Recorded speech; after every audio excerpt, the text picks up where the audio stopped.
If I could persuade you to believe what tonight I hope I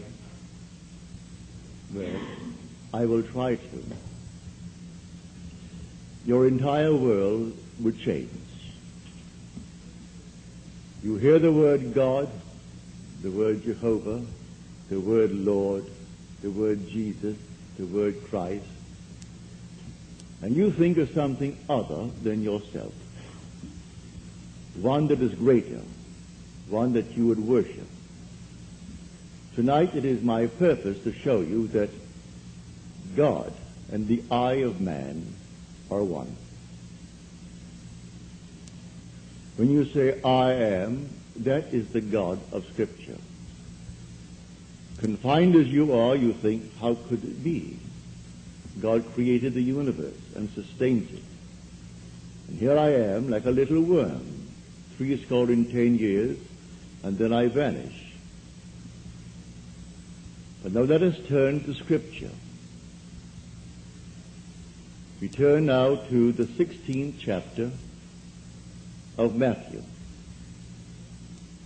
And the question is asked of the disciples, the followers, those who have heard him. And he said to them, who do men say that the Son of Man is? And they reply, well, some say John the Baptist, come again. Others, Elijah. Others, Jeremiah, or one of the prophets. And then he said to them, but who do you say that I am? And the spokesman, called Peter, answered and said, thou art the Christ, the Son of the living God. And he said to him, blessed art thou, Simon Bar-Jonah, for flesh and blood could not have told you this, but my Father who is in heaven. So here he equates the Son of Man with the eye of man, not the organ that sees or through which you see, but your sense of awareness, that I am this, when you are aware of being, your consciousness, your human imagination. So he equates the two. The Son of Man spoken of in the Old Testament and brought forward into the New is nothing more than the I of man. And he calls it the Christ, and defines Christ as the Son of God. Now we find Christ being defined in the New Testament as the power of God and the wisdom of God. So the I of man is the power of God and the wisdom of God. If man does not know it, well, then he will not exercise that power. He will not exercise that wisdom. So tonight I am trying to persuade you that when you say I, before you say anything, that is the power and the wisdom of God. And you can't separate the power of God and the wisdom of God from God. So you will say in the end, I and my Father are one, for he is called the Son of God. Now we are called upon to test this, if it be true. Can we test it? I hope you'll put it to the test. When I tell you that your own wonderful I amness is God, though prior to that you believe that you are little something, moving across the earth for a few years, 70 years, and then you will vanish, in the hope of some restoration, but a hope, no assurance. But now I'm going to tell you that you really are God. Your own wonderful consciousness, your human imagination, that is the God of Scripture. And there is no other God. Imprisoned as you are in these bodies of flesh, You did it for a purpose. Now let us see what it tells us about this Son of Man that is now equated with the I of man. No one has ever ascended into heaven but he who descended from heaven, the Son of Man. You'll read that in the 3rd chapter, the 13th verse of John. So here we find you are a pre-existent being. No one can ascend into heaven but he who descended from heaven, the Son of Man. Your ascension in the next verse, the 14th verse, is showing you how you ascend. As Moses lifted up the serpent in the wilderness, so must the Son of Man be lifted up. That's all imagery, and yet it is true. You descended into generation in a world of death, where everything begins, it waxes, it wanes, and then it disappears. But there's something in you, clothed in this garment, that does die, that is pre-existent, and its home is heaven, which is harmony. You gave it up completely. You aren't pretending that you're a man. You descended into man. You became man, with all the weaknesses, all the limitations, all the restrictions of man, to experience this world of death and decay.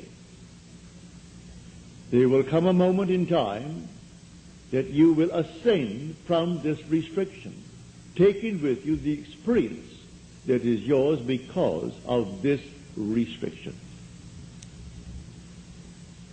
And you will ascend in the same manner that Moses lifted up the serpent in the wilderness.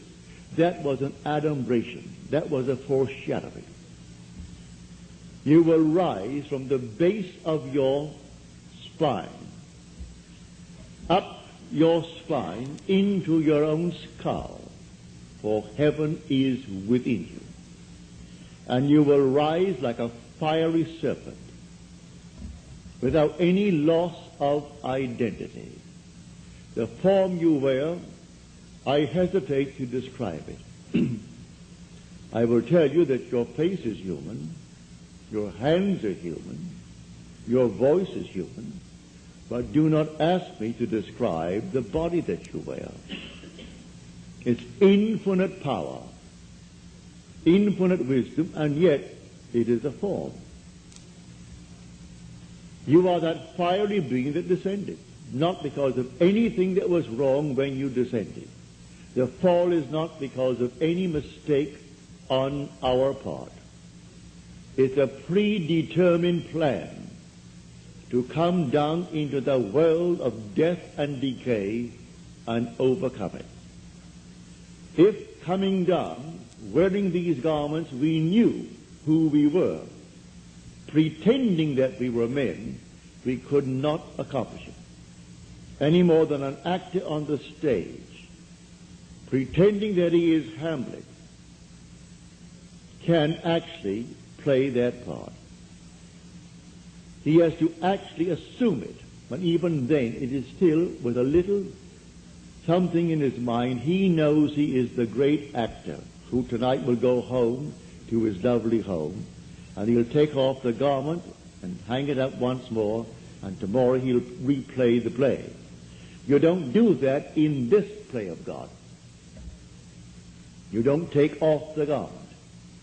You wear it for your 70, and if by strength, your 80, or maybe even longer, or shorter. But the I of man is the God of Scripture. Put it to the test. Let me now, first of all, before we go into the testing of it,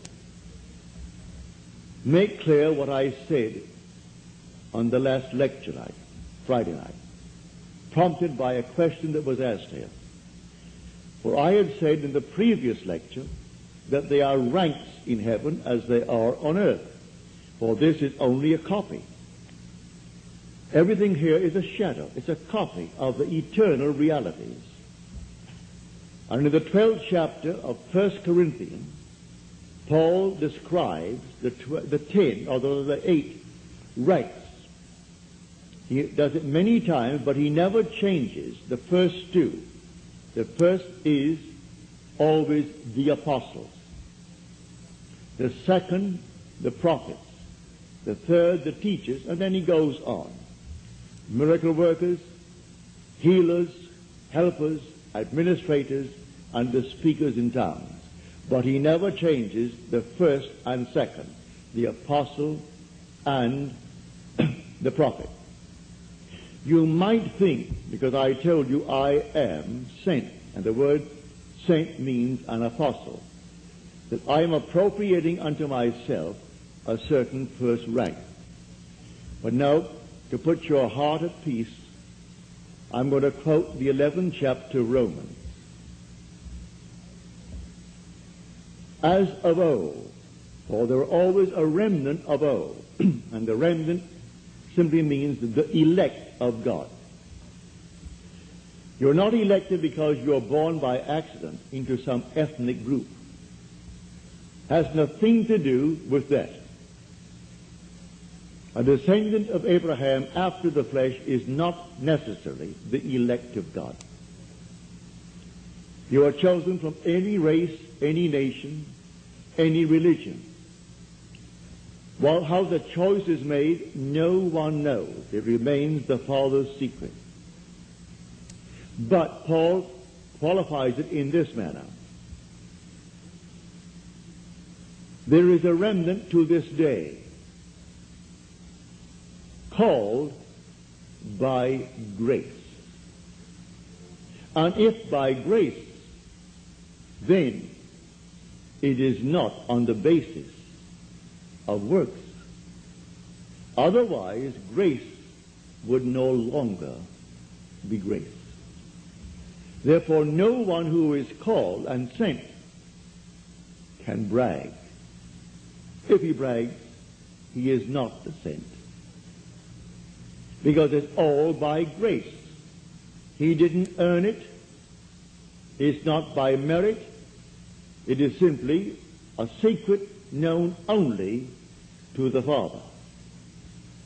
So when we are called, incorporated into the body of infinite love, who is God, and then sent, let no one who is sent raise a finger to brag, to boast, for it is all by grace.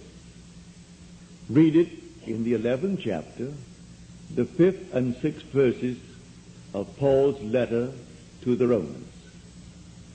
So now I have stated that. So do not think for one moment when I tell you I have been called and sent that in any way I am trying to act superior. For there is no intrinsic superiority to those who are called. Now, he uses an analogy, which I do not think adequate, but you can read it in the book itself. He uses the analogy of the human form, that not all are heads, eyes, nose, teeth, and so on. But that is a weak analogy. Nevertheless, he uses that to show you the different parts in one body. But now to come back to make this a very practical night. Believe me that when you say I, before you say I am John, I am Bill, I am this, I am that, I am the other, you are declaring yourself to be. And that sense of being is God. That's God. Now what are you going to put on it?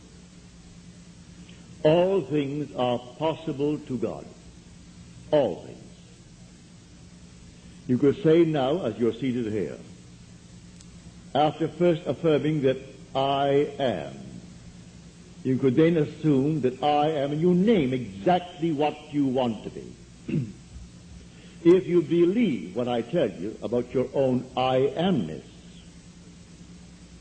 and remain faithful to what you have assumed, that assumption will harden into fact. When you pray in the true sense of the word, you do not pray to any external God. That was my command when I was sent down with the blue bloods. Has nothing to do with the social structure of the world.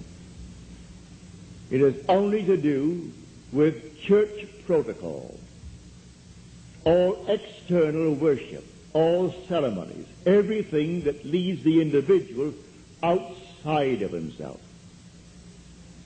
To put a little cross on the wall, or the Morgan David, and then bow before it and see it as something external, is not what Scripture teaches. Buried in the Old Testament there is a pattern. So he said, taking the 12, we're going up to Jerusalem. And everything written about the Son of Man, which is the I of man, will be accomplished. But they did not understand what he said. It was beyond their ability to grasp. He is going up, and only the one who has experienced Scripture, which means he has actually resurrected the pattern, playing the part that is the central part of Scripture. He resurrects the pattern, all within himself. He plays all the parts. He is the one who is born from above. He is the one who comes out of the grave, unassisted. He is the one whose 3 witnesses bear witness to his birth from above. He is the one they cannot see because he is now spirit, yet more real than all the flesh in the world. He is the one who actually sees his son, David, and David calls him father, and he knows he is David's father. And David knows that he is his son. He is the one whose temple, the body, is split in 2 from top to bottom. It is he now who ascends like a fiery serpent from the base of the spine up into the skull. He is the one on whom the dove descends and lights upon his hand like Noah in the ark. And as Noah brought the dove into him, you bring the dove to you, for man is the ark of God.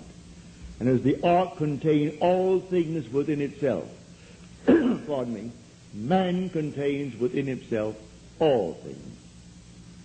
Everything he creates from within himself.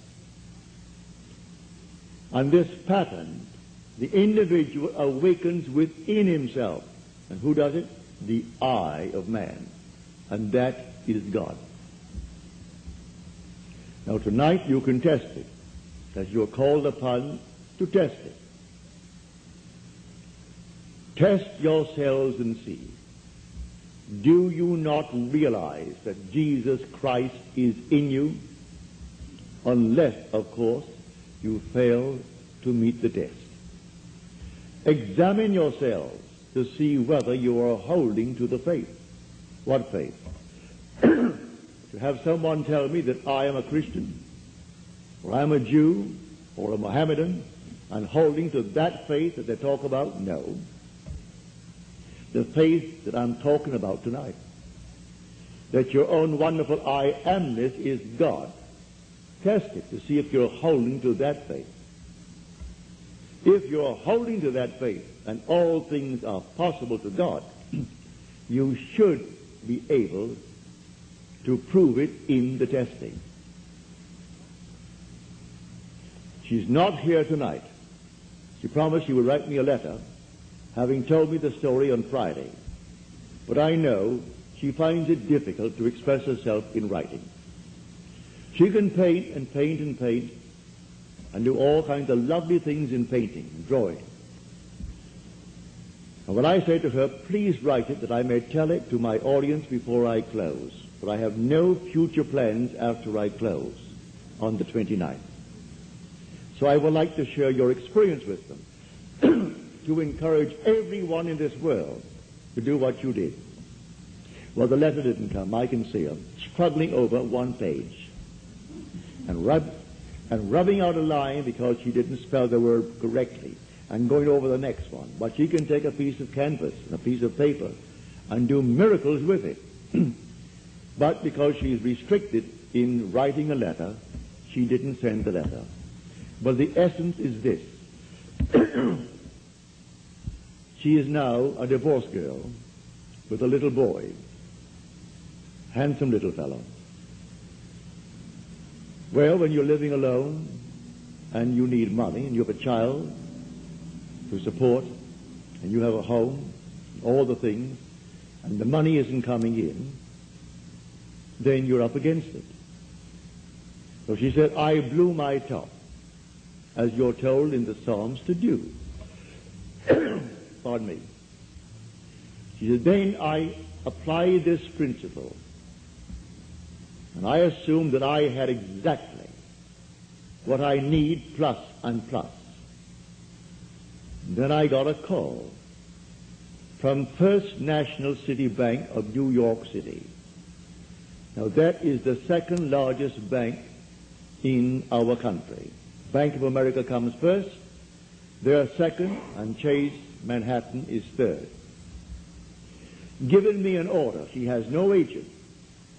This is an unsolicited statement. An order for $5,000, which she can execute and deliver within a month. Well, the First National City Bank of New York is not going to be hard-pressed to pay her immediately $5,000. If she called them and told them to pay it in advance, they would willingly pay in advance. And she said, I can execute that order in 1 month.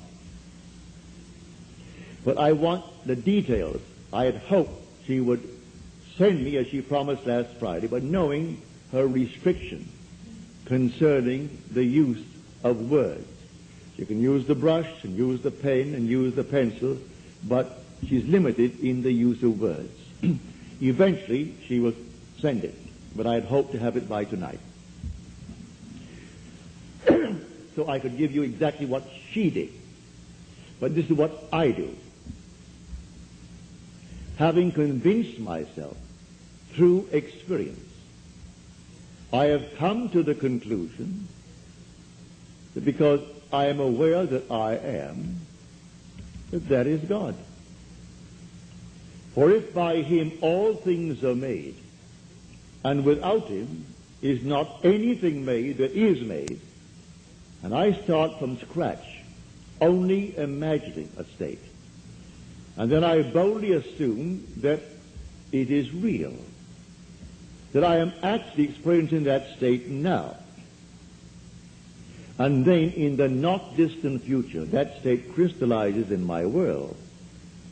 Well, then I have found God. I have found the source of the phenomena of life.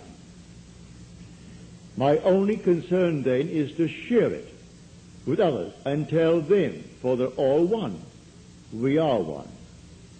No one is greater than the other, not fundamentally.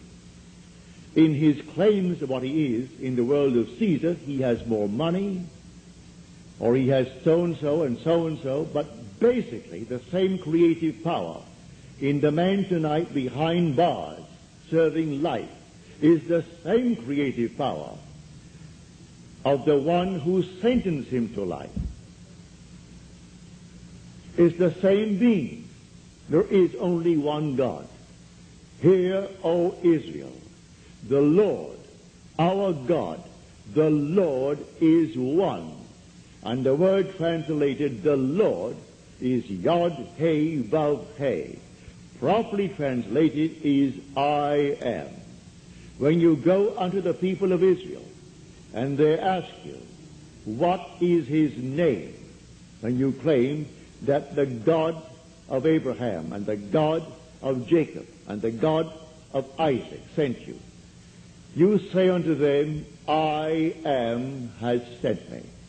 That's my name forever. And by this name I shall be known throughout all generations. But man finds it difficult keeping the tense. And so he speaks of thou art, or he is.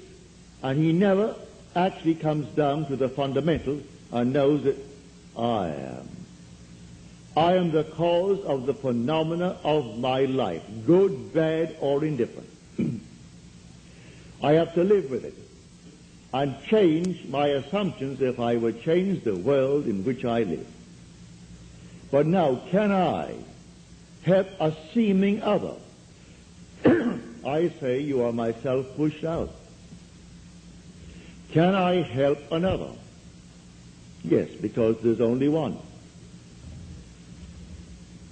If your request of me comes within the framework of the golden rule, something that I would like done to me, then I can willingly help you. If you ask of me that which does not come within the frame of the golden rule, do not ask it of me. I grant you complete freedom to go elsewhere and go to anyone who will tell you they can do it in spite of what he said.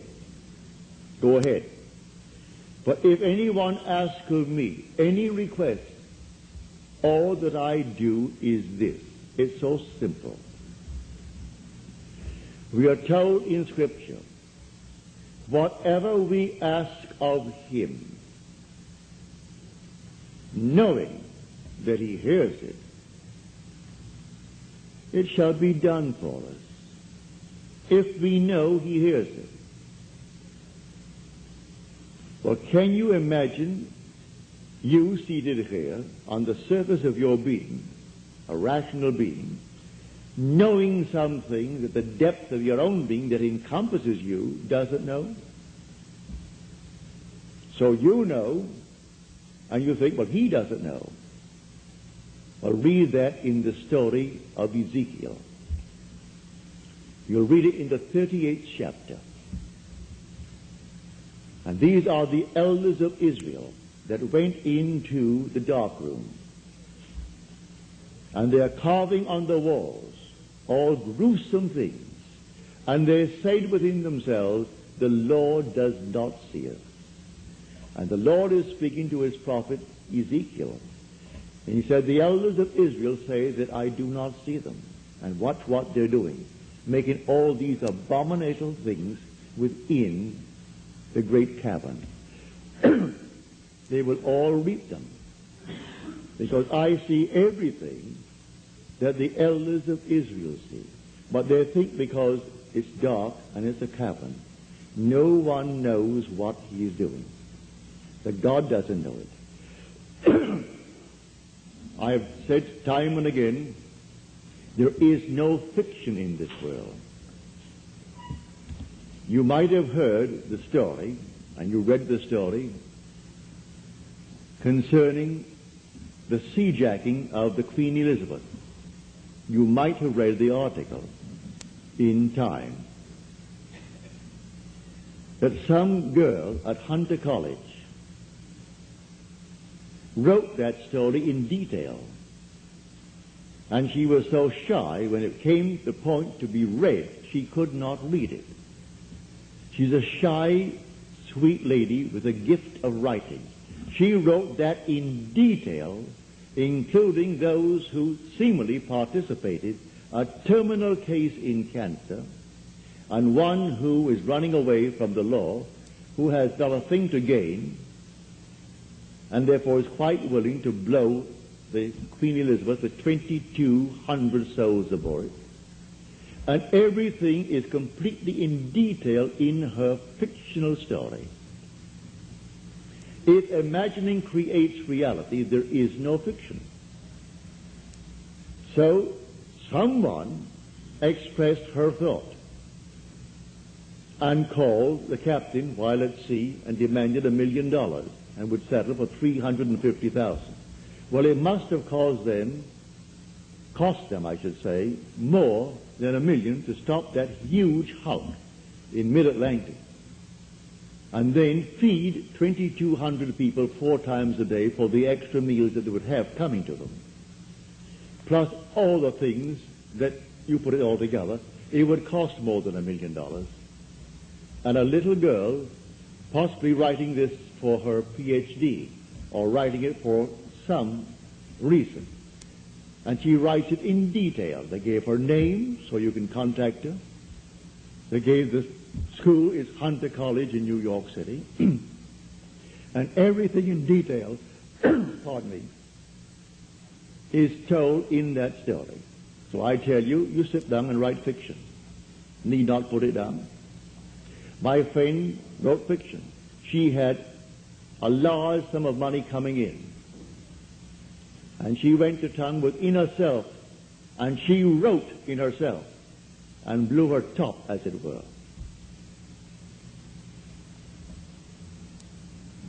Thank you, Harry. Thank you. Didn't drink enough tonight.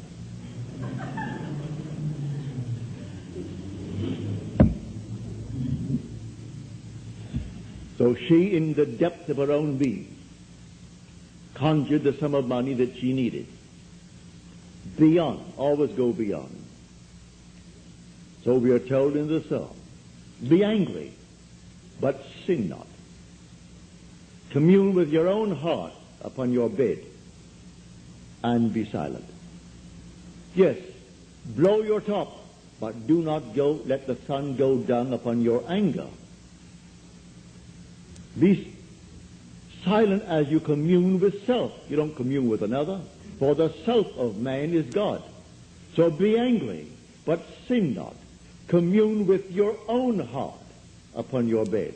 You aren't communing with another, and then you actually know exactly what you want. And in that state, fall asleep. And in a way that no one knows, and you, in your surface mind, you do not know, it will all come to pass. Everything in the world is created this way, but man does not know it. Who knows tonight who is treading the winepress that is going to cause a change of mind in tomorrow's world? But when they do it, they are intense in the doing it. If you are lukewarm, you're told in Scripture, I'll spew you out. Would that you're either hot or cold. But because that you are lukewarm, I will spew you out. You can't do anything if you're lukewarm. You must be intense about it. You want to be rich? All right, can be rich. You want to be known? You can be known. No matter what you want, but you must be intense about it. And then commune with your own heart upon your bed, and then let it drop. You'll read that in the 4th Psalm, the Psalm of David. So I say to everyone here, believe me, your own wonderful I amness, your consciousness, your wonderful human imagination, that is God. And all that you behold, though it appears without, it is within, in your imagination, of which this world of mortality is but a shadow. So you can change the shadow if you change the object, for you are the light. He said, I am the light of the world. Change the object that you're holding within yourself and identifying yourself with it. Change that object, you're light enough, and you'll cast a new shadow upon the world. So you say, I am, and you name it. And then you say, I am unemployed. No, I am gainfully employed, making more than I've ever made before. Don't ask yourself how, and why, and through whom. That is not your conscious reasoning mind's concern. If you take the intellectual background, the educational background of those who are making top money in the theatrical world, I doubt that they could pass any college examination. I don't think they could pass any entrance examination to college. Yet they're making $1 million, $2 $2 million a year. Do you think Bob Hope could pass today's examination for entrance into college? Well, all of his material is written for him anyway. Can't even write that. But he has millions, all right, because that's how he dreamt. May I tell you? I know the background of the man. A friend of mine who is now gone from this world played in vaudeville with him. And he would borrow from my friend every week a sum of money because he had to go to that post office and buy a postal money order and send to his bank. He borrowed money that was interest-free because he was sending in money that was not interest-free. He had to send a certain sum of money every week, and he would send it into his account. And borrowed from my friend Harry Webb, who had a band, and they played together. Not in the same act. Harry had his own act. He has a small band. And Harry was the outgoing personality who didn't care about money, and so he wanted money. Hope wanted money. He would loan him the money. He always paid it back the next week and borrowed it again because he had to have so much in that bank every week. And when they would go into a restaurant and food was left over, like bread and butter, who took it all home? Bob Hope. Bob took all the buns, all the rolls, everything that was there uneaten. He paid for it, and you paid for it. You don't want it, Harry, do you? No. All right, so he took it home. So he has 400 million, so they claim. That was his goal in life. If that's your goal, have it. I speak of another goal. The goal of awakening to who we are. When man awakens from this dream, the whole vast world and all that it contains is as nothing to the being that you are. You came down from heaven, where the whole is yours. As you're told in the 50th Psalm, if I were hungry, I wouldn't tell you, for the world is mine, and all within it.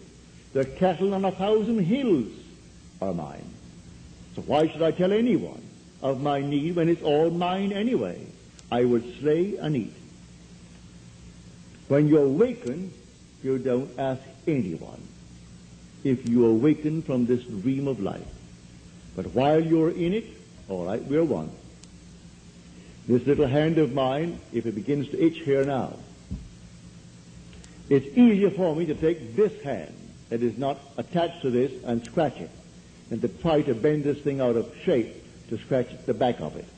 I could rub it here, but why not? This is easier. And take a part of my own being to ease the itch. Because there will be all one pushed out. So you can do it. Ask anyone that you trust. May I tell you, he isn't, if he knows how to pray, he isn't going to burst any blood vessel. He isn't going to get down on his knees and pray to any external God if he knows how to pray. He isn't going to beg of anyone in this world. What he will do, he will simply represent you to himself as one telling him that you have what you asked of him. And when he is satisfied that you told him that you have it, don't ask the second time for the same thing because he is not going to listen to you. He heard it, he is still hearing it, and he will continue to hear it until that which he has heard is perfectly externalized. So don't think you need several treatments. That's a lot of nonsense. Treatments for what? It either is or it isn't. So when they start getting you on the hook and say, no, I think you'll need more treatments, you'll need more treatments, she or he or the crowd, they do not know what they are doing.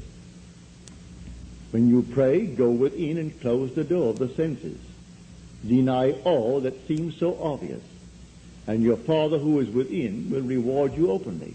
But commune with self, for you and the Father are one. So you commune with self. And what does he tell you? Exactly what was asked of you. He heard it, and he has all the ways and means that you on the surface of your being know not of. He will do it. You can ask anything of one if it comes within the framework of his code of ethics. Don't ask anyone who knows how to pray something that does not come within his golden rule. Do unto others as you would have them do unto you. Just as simple as that. And most of the requests would come within that rule. And so you simply hear it. And then you drop it completely. And in the depths of your own being, you're still hearing it. And the Father knows all means, all ways. And so he singles out the best way to externalize it. Here in New York City, many years ago, this lady, a lady of considerable means, she left her home in New York City and went off to Paris with her 2 children, leaving her home and her maid.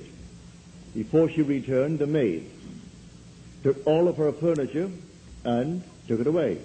When she returned, the apartment was there. Rent was paid every month. But there was no furniture, not a thing in it. She employed a private agency, told the police department, told all the authorities in New York City, and plus her private agency. At the end of a few months, they did not turn up one thing concerning that stolen property. She came to see me. I said, all right, you're seated there and I'm seated here in my apartment, aren't we? Now, you are not seated in my apartment. You are seated right now. Close your eyes. You're seated in your own apartment. And you had a grand piano? She said, no, I had a piano, but it wasn't a concert grand. It was grand, but not a concert grand. And on it I had my pictures of my 2 children. And I had pictures of the wall. She told me what they were. And the furniture, I said, all right, refurnish that place as you left it. You have a memory. She did. Now, when I stopped talking, it's because you have refurnished that place to me. Now, you're going to go in, and you aren't going to see your apartment from my apartment. You're in your apartment. And you can feel your chair, and get off your chair and feel the piano, and see the children, the pictures of the children, and that's what you're going to do. She agreed she would do it. And then we simply broke the spell. What did it take? 2 minutes, 3 minutes? That week, she went to her bank on Madison Avenue. As she was coming out of the bank, she had a past history of a little mental state where she was put away for a while because she needed psychiatric treatment. And the bars on this window reminded her of her past history and therefore addled her for a while. So she came onto Madison Avenue and turned south instead of turning north, where she should have. When she discovered her mistake, she was at the end of the block. When she got there and discovered her mistake, she looked down, and 2 very familiar ankles were standing right before her. She came up to the face, that's her maid. And the maid spotted it and started to scream. She went over to the maid and grabbed her before the light changed and hailed the oncoming taxi and said, you're taking me right now. And the maid, who could have killed her, she was so big and strong, was so reduced to impotency because of the discovery. And the maid took her to the place where she had stored that furniture. She said, I'm not bringing action against you. I want my furniture. And she got it back into her own apartment within the week. A seeming mistake was the way the Father laid her. All I ask is to go to the end. If I go to the end and give thanks to the end, and for the end, it's done. Now let the one in the depths of my own being devise the best means to take me to that end. The end is where I start. The end is my beginning. And that is a story that I know from personal experience.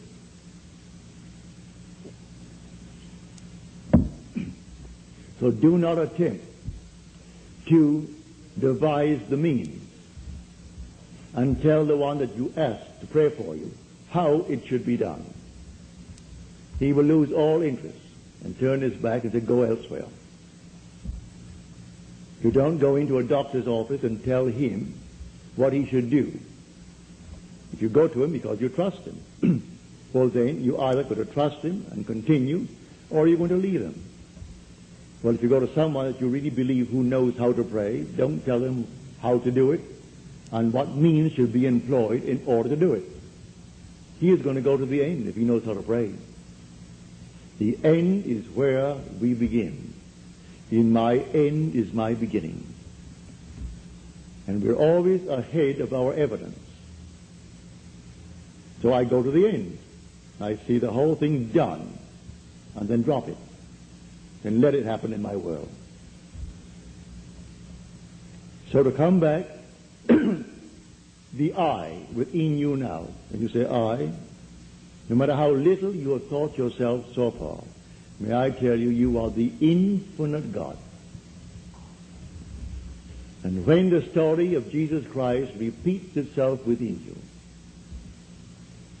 you will know it's all I. No one called Jesus is going to appear. He is not going to push any stone away from you when you come out of that tomb. And then you'll know the words of John.